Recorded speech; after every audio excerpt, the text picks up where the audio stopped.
નમસ્કાર, હું છું કેતલ અને આપ જોઈ રહ્યા છો CB24। ટીઆરપી ગેમ ઝોનની દુર્ઘટના બાદ અમદાવાદ મ્યુનિસિપલ કમિશનર આકરા પાણીએ જોવા મળ્યા છે। કમિશનરે 34 એસ્ટેટ વિભાગને નોટિસ પાઠવી છે।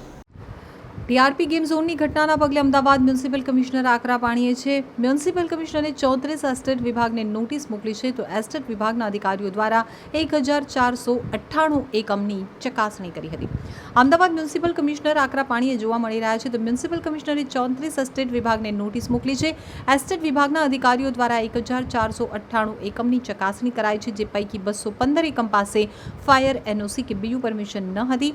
તપાસની કામગીરીમાં કચાશ રાખી હતી, જેના કારણે અધિકારીઓને નોટિસ આપી છે।